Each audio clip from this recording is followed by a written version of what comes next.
보라, 사독과 그와 함께한 모든 레위 사람도 하나님의 언약궤를 메어다가 하나님의 궤를 내려놓고 아비아달도 올라와서 모든 백성이 성에서 나오기를 기다리도다.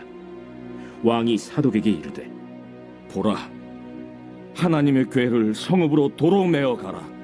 만일 내가 여호와 앞에서 은혜를 입으면 도로 나를 인도하사 내게 그 궤와 그 계신대를 보이시리라. 그러나 그가 이와 같이 말씀하시기를, 내가 너를 기뻐하지 아니한다 하시면 종이 여기 있사오니 선히 여기시는 대로 내게 행하시옵소서 하리라.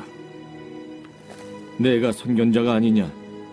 너는 너희의 두 아들, 곧 내 아들 아히마아스와 아비아달의 아들 요나단을 데리고 평안히 성읍으로 돌아가라. 너희에게서 내게 알리는 소식이 올 때까지 내가 광야 나루토에서 기다리리라. 사독과 아비아달이 하나님의 궤를 예루살렘으로 도로 메어다 놓고 거기 머물러 있으니라. 다윗이 감람 산길로 올라갈 때 그의 머리를 그가 가리고 맨발로 울며 가고 그와 함께 가는 모든 백성들도 각각 자기의 머리를 가리고 울며 올라가니라. 어떤 사람이 다윗에게 알리되, 압살롬과 함께 모반한 자들 가운데 아히도벨이 있나이다. 여호와여, 원하옵건대 아히도벨의 모략을 어리석게 하옵소서. 다윗이 하나님을 경배하는 마루턱에 이를 때 아렉 사람 후세가 옷을 찢고 흙을 머리에 덮어쓰고 다윗을 맞으러 온지라. 다윗이 그에게 이르되, 내가 만일 나와 함께 나아가면 내게 누를 끼치리라. 그러나 내가 만일 성읍으로 돌아가서 압살롬에게 말하기를, 왕이여, 내가 왕의 종이니이다.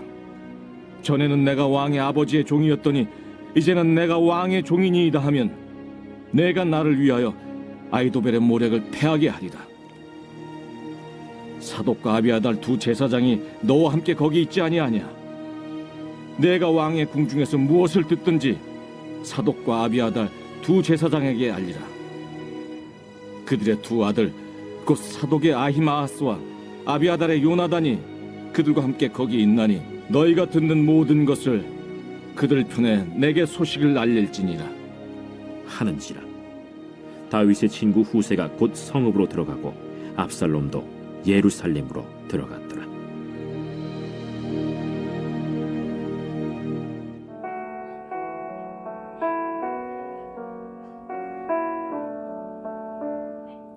이 시공간 속에 사는 우리에게 상징물이나 예전, 이 공간은 하나님의 존재와 역사를 상기시키는 중요한 교보제가 되기도 합니다. 하나님께서도 그 유용함을 이제 아셨기에 성전과 각종 제사와 절기를 주신 거죠. 그러나 그 상징물을 통해 하나님을 깨닫지 못하고 오히려 그 상징물만을 붙잡는다면 그것은 오히려 우상이 될 수도 있는 거죠. 이스라엘의 실패가 사실 여기에 있었던 거죠.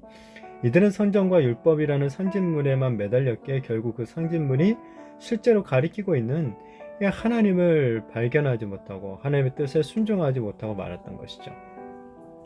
자, 다윗이 계속 이제 압살롬의 반역으로 인해서 이 피난길에 올랐습니다. 다행히도 이 피난하는 다윗의 곁을 지키는 자들이 함께 하죠. 오늘은 이제 제사장 사독과 아비아달 그리고 레위 사람들이 하나님의 언약궤를 메고 다윗에게로 찾아옵니다. 그런데 이제 다윗은 사독과 아비아달에게 다시 하나님의 궤를 가지고 이 성으로 돌아가라고 하죠. 그러면서 자신이 하나님 앞에서 은혜를 입으면 이 궤를 다시 보게 될 것이다. 그러니까 예루살렘으로 다시 돌아가게 될 것이고, 만약 하나님이 기뻐하시지 않는다면 하나님께서 선하신 대로 이 자신에게 행하실 것이다 라는 그런 고백을 합니다. 이 법궤는 이스라엘 왕권의 정당성을 과시할 수 있는 아주 중요한 상징물이었죠. 그렇게 이 법궤가 다윗과 함께 했다라는 것은 곧 이 반역을 일으킨 압살롬이 진짜 왕이 아니라 하나님과 함께 있는 이 언약궤와 함께 있는 다윗이 진정한 왕이라는 어떤 징표가 되는 거예요. 자, 그러면은 이 백성들의 마음이 다시 다윗에게로 돌아가는데 중요한 역할을 감당하게 되는 거죠. 자, 그렇지만 다윗은 법궤 자체가 자신의 왕권을 보호해준다는 그런 생각에 동의하지를 않고 있는 거예요. 다윗은 자신의 왕권을 지키고 안 지키고는 전적으로 하나님의 손에 달렸다고 지금 고백하는 거죠. 다윗은 법궤보다는 그 법궤가 법궤라는 상징물이 가리키고 있는 하나님을 의지하기로 하는 거죠. 하나님께서 진정으로 다윗의 왕권을 거두신 것이라면 아무리 법궤가 다윗과 함께 있어도 그의 왕권을 지켜줄 수 없다라는 것을 아는 거죠. 다윗에게 인간 중요한 것은 법궤라는 상징물이 아니라 바로 하나님의 뜻인 거죠. 그렇게 다윗은 이 법궤가 아닌 오직 하나님, 여호와 하나님만을 의지하며 지금 나아가고 있는 거죠.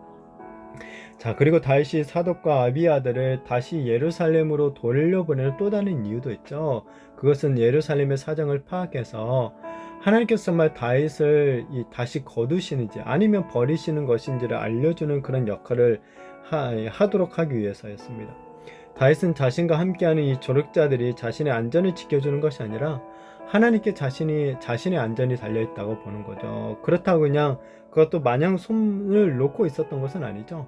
자신의 신복과 같은 사람들을 이 예루살렘에 심어둠으로써 이 일이 어떻게 돌아가는지를 파악하고자 하고 있습니다.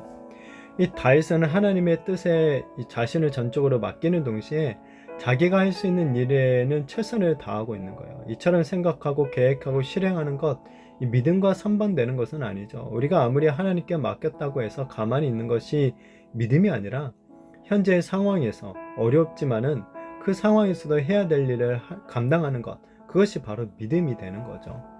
다윗은 이 갈람산을 넘어 울면서 도망을 합니다. 그러는 중에 아이도벨이 압살롬의 반역에 함께했다는 소식을 듣게 되죠. 이 아이도벨이 반역에 함께한 것, 그건 바로 밧세바가 그의 손녀였기 때문에 그렇죠. 근데 이런 아이도벨의 반역이 그 반역에 함께했다는 것이 다윗에게는 아주 큰 위협으로 다가왔어요. 그래서 다윗은 아이도벨의 모략을 어리석게 해달라라는 그런 강구를 하나님께 드립니다. 이 아이도벨의 지혜를 막을 사람은 아무도 없고 오직 하나님만이 그를 제지할 수 있기 때문에 하나님께 구원을 요청한 것이죠. 이런 기도 후에 다윗이 아렉사람 후세를 만나요. 후세를 만나게 된 건 아마도 아이도벨의 모략을 어리석게 해달라라는 그 기도에 대한 하나님의 응답으로 보여지는 거죠. 후에 후세가 그리고 정말 아이도벨의 책략을 헛되게 만드는 중요한 역할을 감당하죠. 다윗은 후세가 자신과 함께 피난을 가며 오히려 짐이 될 수 있지만은 이 예루살렘으로 돌아가면은 아이도벨의 모략을 무력화시키는 그런 유용한 일을 감당할 수 있을 것이라고 말합니다. 그러면서 이제 이 후세로 하여금 압살롬의 편을 드는 척하면서 이 압살롬의 모사인 아이도벨이 내는 계략과 반대되는 그 계략으로 그를 방해하도록 그런 어떤 스파이의 어떤 그런 전략을 알려주죠. 이것을 보면 오늘 이제 다윗이 기도만 하고 끝낸 것이 아니었죠. 자신의 기도가 실현될 수 있도록 하나님이 주신 기회를 또한 최대한 선용해서 사용하고 있는 것들을 보게 됩니다. 다윗은 하나님께 모든 것을 맡기지만은 자기가 해야 될 일을 게을리 하지 않고 있음을 보는 거죠. 스파이로 그러니까 제사장 지금 사독과 아비아달 그리고 모략과 후세를 이 예루살렘 성으로 되돌려 보내고 있는, 그러니까 자신이 할 수 있는 방도들을 세워놓고 있는 것을 보게 되죠.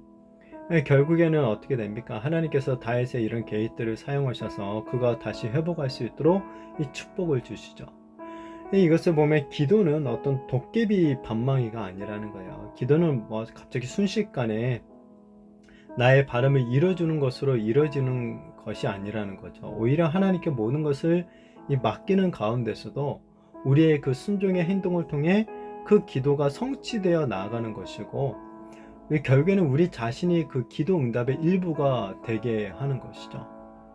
바라기는 오늘 다윗이 하나님께 그 법궤를 돌려보내면서 하나님께 자신의 모든 것을 맡겼던 것처럼 우리도 하나님께 우리 자신의 삶과 이 모든 것들을 온전히 맡겨드리는 그런 기도를 드리게 되어지기를 바랍니다. 그렇지만은 또한 기도하는 그 가운데서도 우리가 할 수 있는, 내가 할 수 있는 이 일들을 최선을 다해 감당함으로 말미암아 정말 하나님의 그 응답에 이 쓰임을 받게 되는 이 믿음의 사람들이 되는 저와 우리 성도님들이 되시기를 예수님의 이름으로 축복합니다.